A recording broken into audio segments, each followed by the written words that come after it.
Good morning बच्चों, मैं उदय शंकर और आज की इस वीडियो सेशन में हम लोग कुछ फॉरेन वर्ड्स और एक्सप्रेशन की बात करेंगे। ये जो फॉरेन वर्ड्स हैं ये सभी प्रकार के ग्रेजुएट लेवल एग्जाम्स में पूछे जाते हैं, चाहे वो एग्जाम्स सीजीएल हो या वो बैंक पीओ हो या वो सीडीएस हो। खास तौर पर ये जो वर्ड्स हैं वो मैनेजमेंट आधारित एग्जाम्स के लिए तो एक तरह से वरदान है। मैनेजमेंट आधारित जितनी भी परीक्षाएं होती हैं उन सभी में जो सिनोनिम्स और एंटोनिम्स जो पूछे जाते हैं या आप यूं कहें कि जो एनालॉजी टेस्ट होते हैं उनमें फॉरेन वर्ड्स की अधिकता होती है। ये foreign words French foreign words हो सकते हैं, लैटिन हो सकते हैं, ग्रीक हो सकते हैं, स्पेनिश हो सकते हैं। ये वैसे फॉरेन वर्ड्स हैं जिनका अंग्रेजी में बहुत ज्यादा प्रयोग होता है तो ये फ्रेंच या लैटिन या ग्रीक, लेकिन इंग्लिश में इनका बारंबार आपको यूज देखने को मिलेगा। तो आज हम इस वीडियो सेशन में फॉरेन वर्ड से बात की शुरुआत करते हैं। सबसे पहले हम लोग लेके चलते हैं, हमारा आज का जो फर्स्ट वर्ड है वो है ऐप। देखिए इसमें थोड़ा सा उच्चारण पर ध्यान देना होगा, थोड़ा सा इस फॉरेन वर्ड्स में आप उच्चारण पर ध्यान देना होगा, खास तौर पर वैसे वर्ड्स जो कि फ्रेंच ओरिजिन है, जिनका ओरिजिन फ्रेंच है।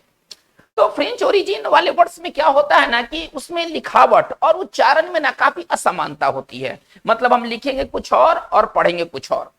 चलिए ये जो इसका उच्चारण हम किस तरह से करेंगे, देखिए ये में एब अलग है, इनिशियो अलग है, लेकिन जब इनका उच्चारण करेंगे तो एक साथ उच्चारण करेंगे एबिनिशियो। ये एक लैटिन वर्ड है, पहले हम इसका पहले ओरिजिन जान ले। ये एक लैटिन वर्ड है, मैं इसको एल से इंडिकेट कर रहा हूं। इसका जो उच्चारण होगा वो इस तरह से होगा, इसके उच्चारण पर ध्यान दिया जाए, इसको आप ऐसे पढ़ेंगे एबिनिशियो। एबिनिशियो मतलब इसका जो उच्चारण होगा वो एक साथ होगा। चलिए कोई चीज यदि एबिनिशियो होता है तो वो शुरुआत से ही होता है। मतलब इसको अगर इसका हिंदी अगर कहा जाए कि एबिनिशियो का हिंदी क्या होता है तो इसका हिंदी होता है प्रारंभ से, शुरुआत से। कोई चीज यदि वो प्रारंभ से है तो एबिनिशियो है, ठीक है ना। चलिए इसके सिनोनिम्स के बारे में देख लेते हैं, इसका एक्सप्लेनेशन, इंग्लिश एक्सप्लेनेशन क्या होगा। है तो ये लैटिन वर्ड जिसका इस्तेमाल हम लोग इंग्लिश में भी करते हैं, ठीक है। तो इसको हम इस तरह से समझ सकते हैं, from the beginning, from the beginning, और इसका अर्थ होगा शुरुआत से ही। जैसे कि कोई एग्रीमेंट हुआ और कोई एग्रीमेंट हुआ तो वो शुरुआत से ही वो एक इलीगल एग्रीमेंट था, हम ऐसे कहना है, ठीक है ना। कोई करार हुआ किसी पार्टी के साथ, लेकिन वो जो करार था वो एक अवैध करार था, शुरू से ही अवैध था। हम इस बात को कैसे लिखेंगे, अगर हमें ऐसा लिखना है तो the agreement was declared void. Void का मतलब होता है ना, मतलब आप इसको सिंपल भाषा में समझिए, गैर कानूनी। यदि कोई चीज वॉइड है तो वो लीगली बाइंडिंग नहीं है। हमें वाक्य बनाना है कि जो एग्रीमेंट जो था वो शुरू से ही, प्रारंभ से ही वो गैर कानूनी था। हम कैसे इस बात को कहेंगे, the agreement was declared, agreement को घोषित कर दिया गया गैर कानूनी। कब से, बीच से नहीं, वो शुरू से ही वो गैर कानूनी था, हमें ऐसे कहना है। अब हमें शुरू से के लिए या प्रारंभ से के लिए वर्ड इस्तेमाल करना है, हम इस्तेमाल कर सकते हैं एबिनिशियो। तो हम इस चीज को लिख सकते हैं, वाज डिक्लेयर्ड वॉइड एबिनिशियो। देखिए हम एक साथ पढ़ रहे हैं लेकिन इस वर्ड को ना अलग अलग करके लिखेंगे, सटा के नहीं लिखेंगे। तो एबिनिशियो का मतलब होता है प्रारंभ से। हम आगे बात को बढ़ते हैं, तो हमारा नेक्स्ट वर्ड होता है, देखिए ये जो वर्ड है, ये जो वर्ड फ्रेंच वर्ड है। फ्रेंच वर्ड की विशेषता क्या होती है कि इसका लिखावट और इस उच्चारण में ना बहुत असमानता होती है। मतलब लिखावट कुछ और होगा, उच्चारण कुछ और होगा। चलिए इसको पढ़ेंगे, अगर इसका उच्चारण अगर कहा जाए तो पहले इसको पहले देख लेते हैं। एक ये फ्रेंच वर्ड है, एफ फॉर फ्रेंच। चलिए इसका हम उच्चारण कैसे करेंगे, और डू। देखिए इसका उच्चारण हम ऐसे करेंगे, और डू, है ना। क्या लिखा है, ड्यूक्स लिखा हुआ है। अगर वैसे अगर हम लोग आम वर्ड की तरफ पढ़ेंगे तो ड्यूक्स लिखा हुआ है, लेकिन इसका जो फ्रेंच उच्चारण जो होगा वो होगा अडू। अडू का मतलब क्या होता है, देखिए अगर कोई चीज अगर अडू है तो वो दो व्यक्ति के लिए है या उसमें दो व्यक्ति इन्वॉल्व हैं, तो इसको हम किस तरह से लिखेंगे। अगर एक्सप्लेनेशन, इंग्लिश एक्सप्लेनेशन लिखना होगा तो फॉर टू पीपल, है ना। इसको हम सिंपल कह सकते हैं, दो के लिए, ठीक है ना। अडू का मतलब होता है टू, है ना, दो के लिए। यदि कोई चीज अगर अडू है तो वो दो के लिए है, जैसे कि अगर हम कहते हैं, अगर इस पर एक सेंटेंस बनाया जाए, एक फ्रेज लिखा जाए, तो हम लिख सकते हैं डिनर और डू, है ना। मतलब ये जो डिनर है इसमें दो व्यक्ति इन्वॉल्व है, दो व्यक्ति शामिल है, या डिनर दो व्यक्ति के लिए है, हम ऐसा कह सकते हैं। चलिए, ये तो अडू वाली बात हो गई। अब हमारा जो अगला जो वर्ड है वो है एडोक। ये इंग्लिश में ना जबरदस्त इस्तेमाल होते हैं। एडोक का ना इस्तेमाल जबरदस्त होता है, बारंबार आपको इंग्लिश में ये देखने को मिलेगा। हालांकि एक लैटिन वर्ड है, एडोक जो है ना एक लैटिन वर्ड है। चलिए, हम इस तरह से लिखेंगे, इसका जो उच्चारण होगा एल फॉर लैटिन, हम लैटिन मान के चलेंगे। चलिए देखिए, कोई चीज यदि एडोक है तो वह चीज अस्थायी तौर पर है, एक खास उद्देश्य के लिए उसको बनाया गया है। जब उद्देश्य पूरा हो जाता है तो वो चीज खत्म हो जाता है। ठीक है, तो इसको अगर हम सिंपल तरीका से लिखे तो हम कैसे लिखेंगे, डन या created for a particular purpose. Done या created for a particular purpose, यानी कि कोई चीज अगर अडोक है तो एक खास उद्देश्य के लिए उसको बनाया गया है। जैसे उद्देश्य खत्म हो जाता है वो चीज खत्म कर दिया जाता है। ठीक है ना। इसका जो अगर हिंदी की बात किया जाए तो इसका जो शुद्ध हिंदी होता है अस्थाई, या हम इसको कह सकते हैं तथर्थ। इसका जो शुद्ध हिंदी है वह तथर्थ। चलिए, अस्थाई इसको समझिए बेहतर तरीके से। जैसे कि देखिए, संसद में कई तरह की कमेटियां बनती है। एक होता है परमानेंट कमेटी, आप पढ़ेंगे, और एक होता है ना जिसको हम कहते हैं एडोक कमेटी। किसी खास चीज के जांच के लिए कमेटी बनाया गया, जब जांच पूरा हो जाता है तो कमेटी क्या हो जाएगा, कमेटी अब रहेगा नहीं, चूंकि खास चीज के लिए कमेटी बनाया गया। जो ही वो इन्वेस्टिगेशन पूरा हो जाएगा, जांच पूरा हो जाएगा, कमेटी खत्म हो जाएगी। हम उस तरह की कमेटी को कौन सा कमेटी कहेंगे, उस तरह की कमेटी कहलाएगा एडोक कमेटी। ठीक है ना, उस तरह का कमेटी जो कहलाएगा एडोक कमेटी। तो एडोक कमेटी का मतलब ये टेम्पोररी कमेटी होंगे, ये परमानेंट नहीं होंगे। चलिए, हम आगे बात को बढ़ाते हैं। हमारा अगला वर्ड है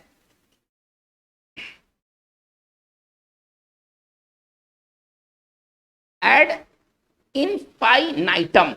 देखिए, इसका उच्चारण कैसे करेंगे, ये एक लैटिन वर्ड है, ठीक है ना, और इसका उच्चारण हम इस तरह से करेंगे। ठीक है ना, ये वाला एड तो आप पढ़ लेंगे, इसको उच्चारण हम किस तरह से करेंगे, इनफाइनाइटम, इनफाइनाइटम। ठीक है ना, ये तो आप स्वयं पढ़ सकते हैं, एड पढ़ सकते हैं, इसको पढ़ेंगे इनफाइनाइटम। एक लैटिन वर्ड है।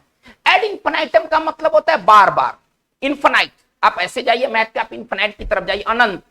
कोई संख्या यदि इनफाइनाइट संख्या है, यानी कि वह संख्या अनंत तक जा सकती है, आपको रटने का झमेला नहीं रखना है। आप इनफाइनाइटम को देखिए, अगर कोई चीज अगर इनफाइनाइटम है, यानी कि वो हमेशा के लिए अनंत काल तक है। हम इसको कैसे लिखेंगे, इसका एक्सप्लेनेशन, इंग्लिश एक्सप्लेनेशन कैसे होगा, तो हम लिख सकते हैं फॉर एवर, या हम इसको लिख सकते हैं again and again, again and again. और इसका हिंदी जो होगा वो होगा अनंत तक। मतलब कि कोई चीज यदि एड इंफिनिटम है तो वो चीज अनंत तक है। ठीक है, तो बच्चों ये फॉरेन वर्ड जबरदस्त वर्ड है, आप ऐसे समझिए। मतलब सभी प्रकार के ग्रेजुएट एग्जाम्स के लिए ये बहुत इंपॉर्टेंट है।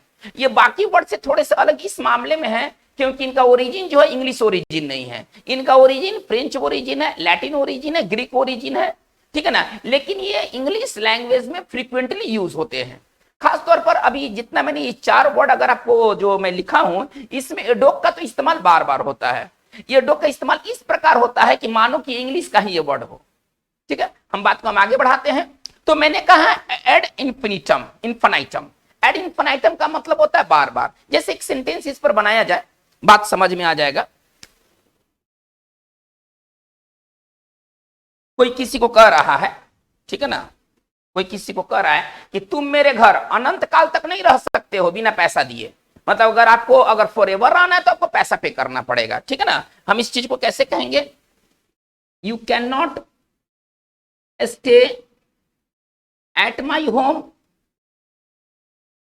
ठीक है ना, infinitum, sorry, ad ad infinitum without paying rent. ठीक है ना, इसका हिंदी क्या निकलेगा कि तुम मेरे घर पर नहीं रह सकते हो अनंत समय तक बिना पैसा पे किए। चलिए, हम बात को हम आगे लेके चलते हैं।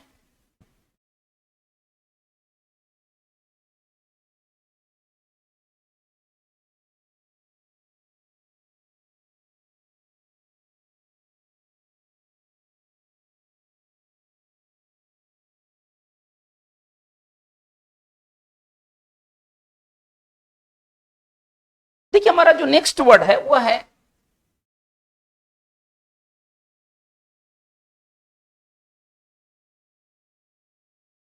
चलिए एक फ्रेंच वर्ड है ये जो है ना, इसको ये जो वर्ड है ये फ्रेंच वर्ड है।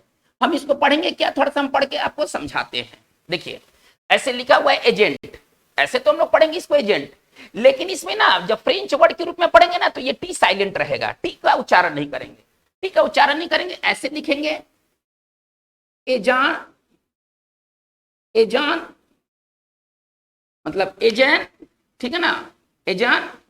और ये जो होगा ना ये प्रोवोकेटियर, ऐसे तो पढ़ रहे हैं प्रोवोकेटियर, लेकिन इसका जो फ्रेंच ओरिजिन के रूप में पढ़ेंगे तो कैसे पढ़ेंगे, प्रोवोकेटर, प्रोवोकेटर, हम इसको इस तरह से पढ़ेंगे, ठीक है ना, प्रोवोकेटियर नहीं पढ़ेंगे, एजेन, एजेन, ठीक है ना, ए जेन मतलब इसमें ऊपर ना होगा, ठीक है ना, एजान, इसको साफ लिख देते हैं,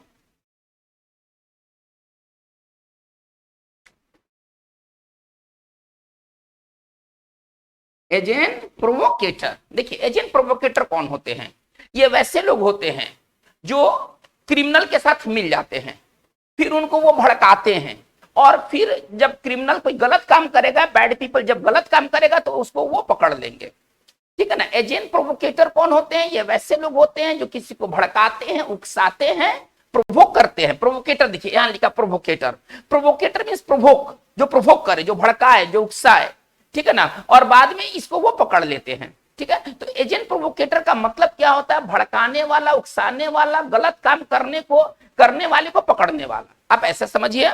इसका सिनोनिम्स क्या इंग्लिश में लिखेंगे, इंस्टिगेटर, इसका सिनोनिम्स होगा इंस्टिगेटर, या हम इसको और एक शब्द दे सकते हैं फोमेंटर। फोमेंट मतलब ये होता है भड़काना, उकसाना, ठीक है ना।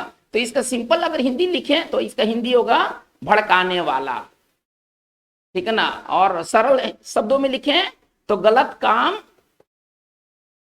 करने वाले को पकड़ने वाला, ये एजेंट प्रोवोकेटर होते हैं, ठीक है ना। ये फ्रेंच ओरिजिन वाला वर्ड है, और अभी मैं बताया हूं कि जो फ्रेंच ओरिजिन जो वर्ड होते हैं उनका लिखावट और उच्चारण में अंतर होता है। चलिए हम बात को हम आगे बढ़ाते हैं। हमारा अगला जो वर्ड है वह है अल्फ्रेस्को। चलिए ये वर्ड है अल्फ्रेस्को। अल्फ्रेस्को एक इटालियन वर्ड है, ठीक है ना, ये इसका जो ओरिजिन है वो इटालियन ओरिजिन है। इसको मैं आईटी से मेंशन करूंगा, आईटी मींस आप इसको इटालियन समझिएगा, ठीक है। अल्फ्रेस्को का मतलब होता है खुली हवा में, आप कोई काम करते हैं खुली हवा में करते हैं तो आप उसको अल्फ्रेस्को करते हैं। इसको कैसे इंग्लिश में लिखा जाएगा, इन द ओपन एयर।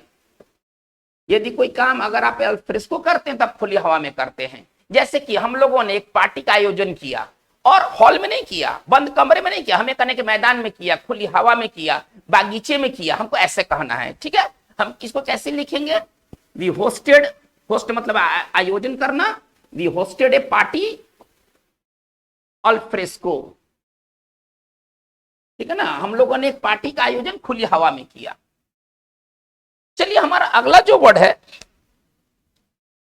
वो इस तरह से है, देखिए एक फ्रेंच वर्ड है, पहले आप इसे समझा जाए, ये वर्ड कौन सा वर्ड है, फ्रेंच वर्ड है। और इसका उच्चारण हम कैसे करेंगे, इसका उच्चारण हम इस तरह से करेंगे, देखिए ये अमोर, ऐसे तो लिखेंगे अमोर, पढ़ेंगे तो अमोर, लेकिन फ्रेंच वर्ड होने के नाते इसको हम लोग इस तरह से पढ़ेंगे अमोर। अब प्रॉपरे, देखिए प्रॉपरे लिखा हुआ है लेकिन प्रॉप पढ़ेंगे इसको, ठीक है ना। इसका जो उच्चारण पढ़ेंगे वो होगा प्रॉप, मतलब अमूर प्रॉप का मतलब क्या होता है, सेल्फ रेस्पेक्ट, ठीक है ना, आत्मसम्मान, स्वाभिमान। ये एक इंग्लिश का वर्ड है जो कि इंग्लिश में इस्तेमाल होता है और इसका मतलब होता है सेल्फ रेस्पेक्ट, इसका मतलब होता है सेल्फ रेस्पेक्ट, और हिंदी में कहें तो आत्मसम्मान, ठीक है ना, या स्वाभिमान। चलिए हम बात को हम आगे बढ़ाते हैं, इस अमर प्रॉप के बाद हम आगे लेके चलते हैं। देखिए हमारा अगला वर्ड है एंग्स्ट। ये जो वर्ड है ना एक जर्मन वर्ड है, एंग्स्ट जो है ना एक जर्मन वर्ड है। हम इसको इस तरह से दिखलाएंगे, जर्मन वर्ड को GER से दिखलाएंगे तो आप इसे जर्मन वर्ड समझे।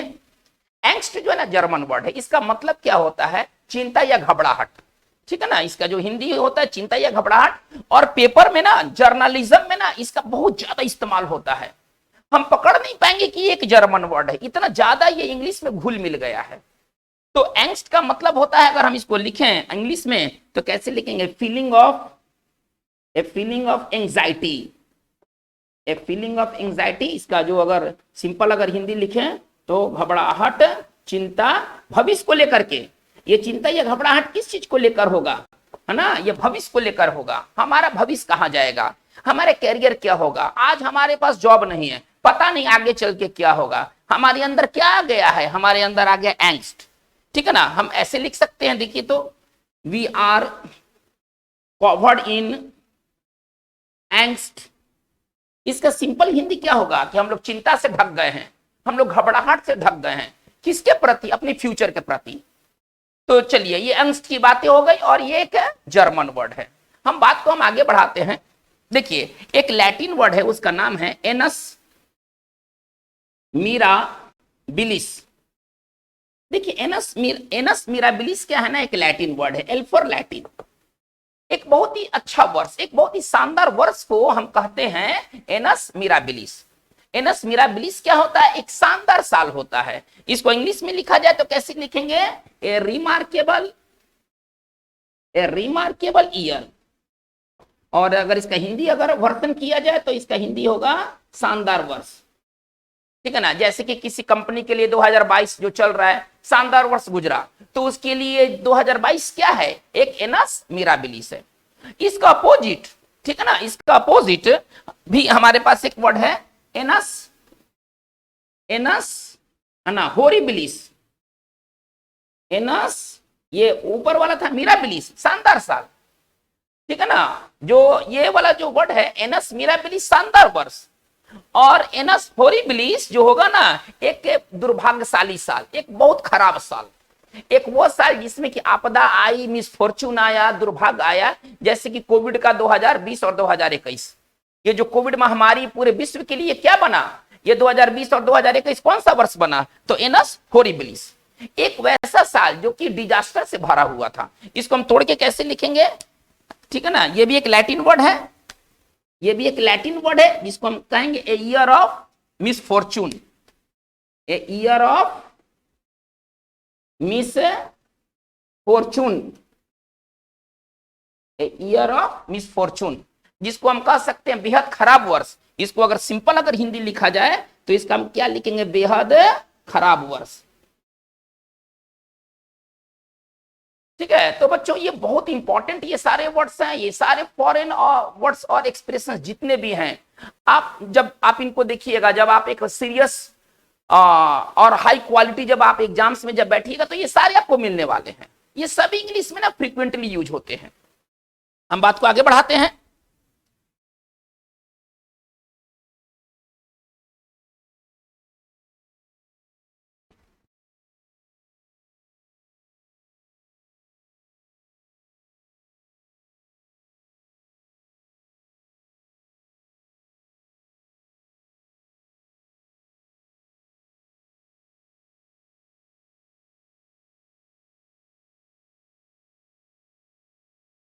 देखिए, हमारा जो नेक्स्ट वर्ड है वह है, इसका उच्चारण चूंकि अब ये फ्रेंच वर्ड होने वाला है, तो आप जाहिर सी बात है कि इस उच्चारण में थोड़ी सी असमानता रहेगी।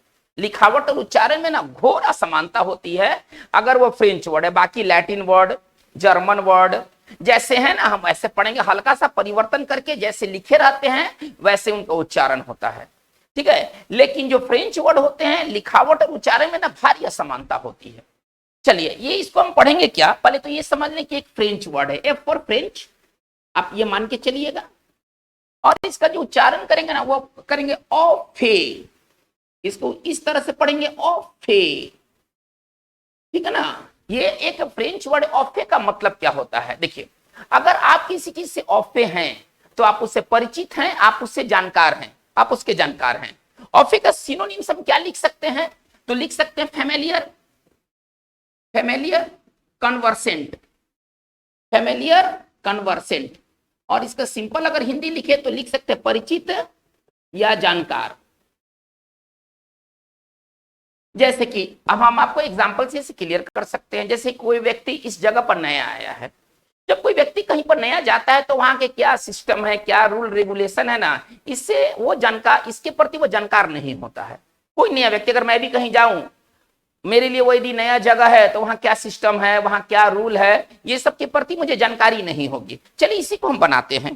कैसे लिखेंगे?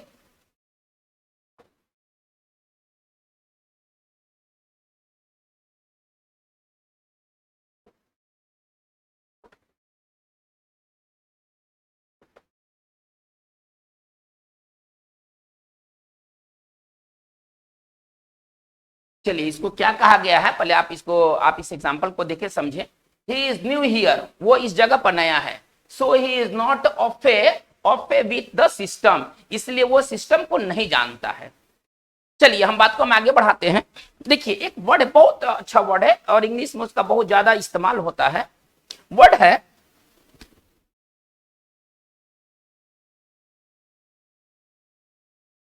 देखिए एक फ्रेंच वर्ड है, ये है ना, ये फ्रेंच वर्ड है। इसको पढ़ेंगे क्या? बेट, बेट नुआ, बेट नुआ। ठीक है ना, इसका उच्चारण हम इस तरह से करेंगे, बेट नुआ।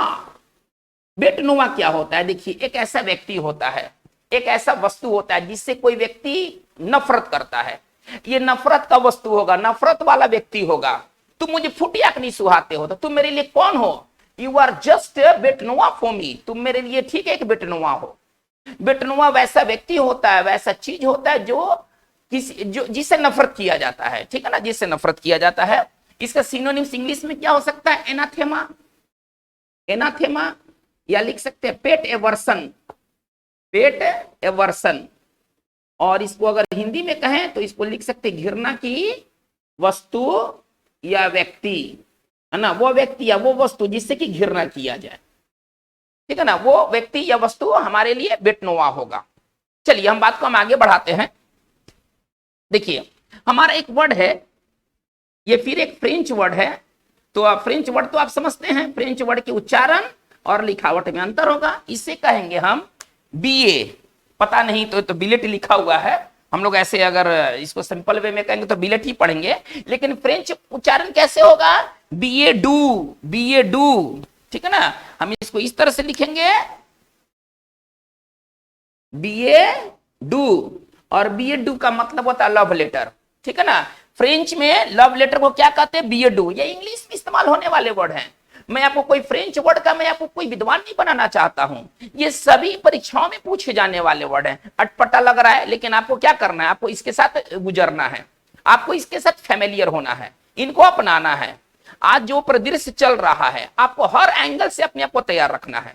ठीक है, तो इसको पढ़ेंगे ना बीए ड्यू, और इसको अगर इंग्लिश में कहें तो इसमें इंग्लिश में होगा लव लेटर, प्रेम पत्र।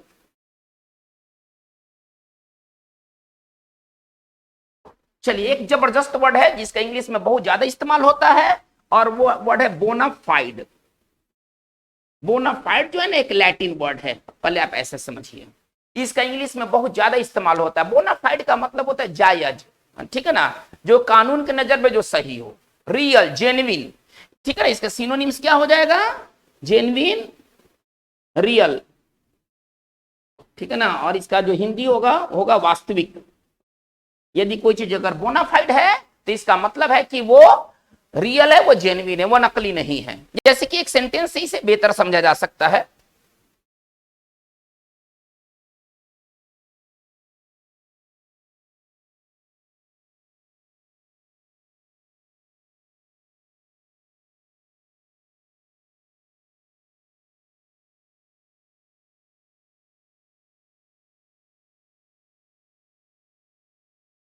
चलिए एक वाक्य, एक साधारण सा वाक्य मैंने लिखा है ताकि आप बेहतर समझे क्या लिखा गया है।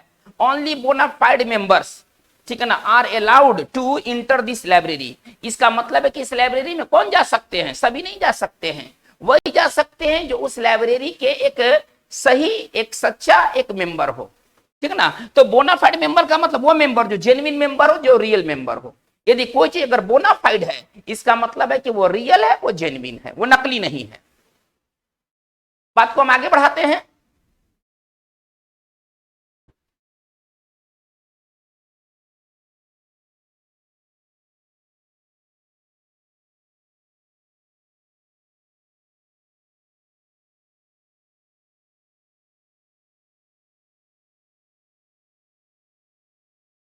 देखिए हमारा जो नेक्स्ट वर्ड है वह है डिफैक्टो।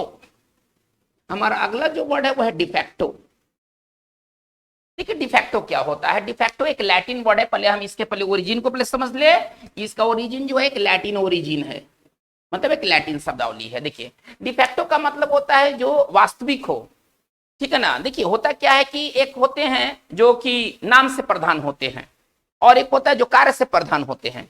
तो जो कार्य से प्रधान होते हैं वो डिफैक्टो होते हैं। अब भारत में अगर आप बात करते हैं तो राष्ट्रपति क्या है, राष्ट्रपति यहाँ का प्रधान है, लेकिन केवल नाम का। जो कार्य से प्रधान है वो तो प्रधानमंत्री है। तो यदि कोई व्यक्ति डिफैक्टो है यानी कि एक्चुअली वो एक्चुअल वही है, आप ऐसा समझिए। वो नाम से प्रधान नहीं है, वो कार्य से प्रधान है। तो भारत में जो है वो प्रधानमंत्री जो है वो क्या है, डिफैक्टो हेड है, ठीक है ना। जो नॉमिनल हेड है, जो नाम मात्र के प्रधान है, वो तो राष्ट्रपति हैं। आप राज्य में बात करते हैं तो मुख्यमंत्री क्या होते हैं, रियल। देखिए ऐसे राज्य में रियल जो हेड है वो आपके गवर्नर होते हैं, राज्यपाल होते हैं। लेकिन ये जो एक्चुअल जो हेड होते हैं, जो कार्य से जो प्रधान होते हैं, वो मुख्यमंत्री होते हैं।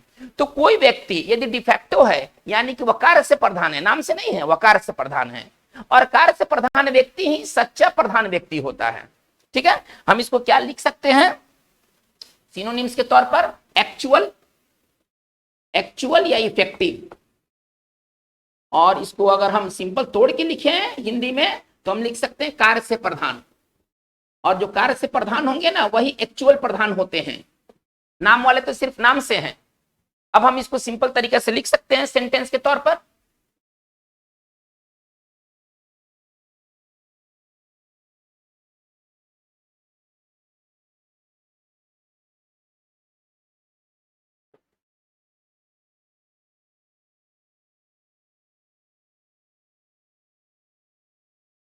चलिए आप इससे बेहतर समझ सकते हैं। जो प्रधानमंत्री होते हैं वो देश के है ना वास्तविक प्रधान होते हैं, जबकि जो नॉमिनल हेड, जो नाम के प्रधान होते हैं, वो राष्ट्रपति होते हैं। तो बच्चों ये बहुत इंपॉर्टेंट है, ये डिफैक्टो, ये इंग्लिश में फ्रीक्वेंटली इस्तेमाल होता है। इसके अगर हम एंटोनिम्स के बारे में बात करें तो डिफैक्टो का जो एंटोनिम्स हो जाएगा वो हो जाएगा नॉमिनल, नाम मात्र, ठीक है ना। ये सिर्फ नाम के होंगे, ठीक है ना, ये केवल नाम के प्रधान होंगे। रियल पावर तो किसी और के हाथ में रहेगा। चलिए अब हम डिफैक्टो के बाद हम आगे चलते हैं। एक बहुत अच्छा वर्ड है वह है, चलिए इसका उच्चारण थोड़ा सा पढ़ते, बड़ा इंटरेस्टिंग उच्चारण है, ठीक है ना। सॉरी एक फ्रेंच वर्ड है ये, ठीक है ना। एक फ्रेंच वर्ड एक ऐसा वर्ड होता है ना जिसके उच्चारण इंटरेस्टिंग हो सकते हैं। इसको पढ़ेंगे ना, देखिए फॉक्स वैसे लिखा गया लेकिन पढ़ेंगे फो फो फोपा फोपा। इसको पढ़ेंगे क्या, फोपा। ये पढ़ने में भी थोड़ा सा अच्छा लग रहा है, फोपा। चलिए ये हो गया बात। देखिए फोपा क्या होता है, एक वैसी गलती जिसको करने के बाद आपको लज्जा होना पड़े, लज्जित होना पड़े, यानी कि जो एम्ब्रेसिंग मिस्टेक होता है ना वो फोपा होता है, वो फोपा होता है, ठीक है। इसको अगर हम लिखना है तो हम लिख सकते हैं एम्ब्रेसिंग मिस्टेक, एक वैसी गलती जिसको करने के बाद आपको लज्जित होना पड़े। इसके लिए छोटा सा जो सिनोनिम्स है वो है गैप, है ना। गैप का भी मतलब वही होता है जो कि फोपा का अर्थ होता है। तो इसका सिंपल अगर हिंदी लिखे तो क्या लिखेंगे, शर्मिंदगी, शर्मिंदगी पूर्ण गलती। वो गलती जिसको करने के बाद, ठीक है ना, आपको शर्मिंदगी उठानी पड़े, वो गलती जिसको करने के बाद आपको शर्मिंदगी उठानी पड़े, वो गलती कहलाता है फोपा। चलिए हम बात को हम आगे लेके चलते हैं। फोपा के बाद हम आगे बढ़ते हैं। तो हमारा जो नेक्स्ट वर्ड होता है, देखिए इसका उच्चारण फिर ये एक फ्रेंच वर्ड है, एक फिर फ्रेंच वर्ड है। फ्रेंच वर्ड का उच्चारण जो है वो मजेदार होता है। चलिए इसको देखिए क्या लिखा है, ये तो आप समझ रहे हैं, आप पढ़ सकते हैं, लेकिन इसको पढ़ेंगे क्या, है ना, पढ़ेंगे होडी, होडी कोम्बा, होडी। फोर्स तो लिखा हुआ है, हमें भी नजर आ रहा है, लेकिन इसका जो उच्चारण हम पढ़ेंगे इस तरह से, होडी, होडी कोम्बा। देखिए होडी कोम्बा का मतलब क्या होता है, कोई व्यक्ति इंजर्ड है। होडी कोम्बा का ऐसे फ्रेंच मतलब होता है आउट ऑफ एक्शन, माना एक्शन से बाहर। आप एक्शन से बाहर क्यों हैं, आप क्यों एक्शन से बाहर हैं, क्योंकि आप घायल हैं, आप चोटिल हैं, ठीक है। तो होडी कोम्बा का मतलब होता है इंजर्ड, अगर इसको कहा जाए तो इंजर्ड, ठीक है ना, वुंडेड, इंजर्ड वुंडेड। और इसको अगर हम कहें तो घायल या चोटिल, घायल या चोटिल। और आप घायल या चोटिल होने के कारण आप आउट ऑफ एक्शन हैं, आप अब कोई काम नहीं कर सकते हैं, ठीक है ना। तो होडिकम्बे का अवस्था होता है जिसमें कि व्यक्ति इंजर्ड होता है, जैसे कि खिलाड़ी फाइनल मैच के पहले इंजर्ड हो गया, तो फाइनल मैच के पहले वो क्या हुआ, अब तो खेल नहीं सकता है वो फाइनल मैच, तो फाइनल मैच के पहले वो क्या हुआ, होडिकम्बा। चलिए हम बात को हम आगे बढ़ाते हैं। एक बहुत बढ़िया वर्ड है, ठीक है ना, वो वर्ड है पर्सी। पर्सी एक लैटिन वर्ड है, पहले आप ऐसे समझिए, एल फॉर लैटिन। पर्सी एक लैटिन वर्ड है जिसका मतलब होता है स्वयं से, जिसका मतलब होता है स्वयं से, ठीक है ना, बाय इटसेल्फ। इसको अगर तोड़ के लिखा जाए तो ऐसे लिखेंगे, बाय इटसेल्फ।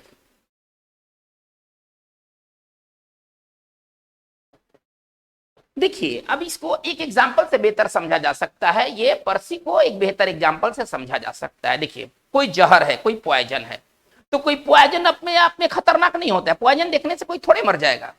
कोई पॉइजन जो है वो अपने आप में खतरनाक नहीं होता है, वो खतरनाक तब होता है जब उसे खाया जाता है, लिया जाता है। हमको यही वाक्य बनाना है। हम कैसे कर सकते हैं, देखिए तो हम लिख सकते हैं, साइनाइड एक जहर का नाम है, मैं लिख दिया। साइनाइड अपने आप में एक जहरीला चीज नहीं है, देखने से कोई थोड़े मरेगा। हम साइनाइड देखेंगे तो हम मरेंगे थोड़े। तो साइनाइड इज नॉट डेंजरस, ठीक है ना, पर्सी। इसका हिंदी क्या निकलेगा कि साइनाइड अपने आप में स्वतः स्वयं से ये डेंजरस नहीं है, ठीक है ना। हम ऐसे लिखेंगे, इट इज डेंजरस, ये डेंजरस तब होता है, it is dangerous when it is taken, है ना, ये डेंजरस तब होता है जब इसे लिया जाता है। तो ये पर्सी का यूज रहा। चलिए हम बात को हम आगे बढ़ाते हैं।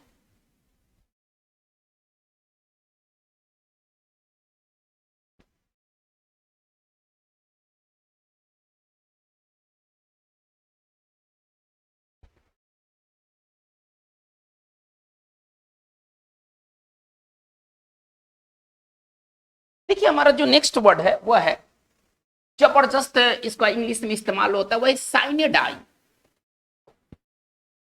देखिए साइनेडाई का मतलब क्या होता है, साइनेडाई का मतलब होता है अनिश्चित काल के लिए। यदि कोई चीज साइनेडाई होता है तो अनिश्चित काल के लिए होता है। तो साइनेडाई एक मतलब एक लैटिन वर्ड है, ठीक है ना, और इसका मतलब होता है फॉर इंडिफिनिट पीरियड, और इंडिफिनिट पीरियड, ठीक है ना। कोई चीज होता है और वो निश्चित काल के लिए होता है तो वो साइनेडाई होता है। इसका अंग्रेजी में बहुत ज्यादा इस्तेमाल होता है, ठीक है ना। इसका अगर हिंदी लिखा जाए तो कैसे लिखेंगे,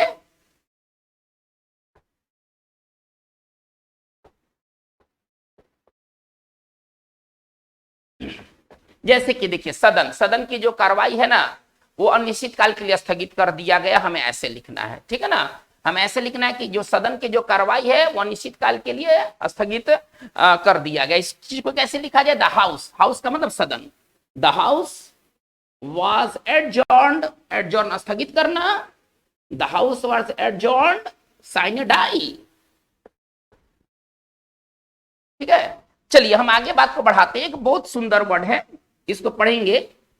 ये तो फ्रेंच वर्ड है, अब तो आपको लगेगा कि फ्रेंच वर्ड हम वैसे नहीं पढ़ेंगे जैसे लिखा हुआ है, ऐसे तो पढ़ेंगे टीटे ए टीटे, लेकिन इसका उच्चारण ऐसे नहीं होता है।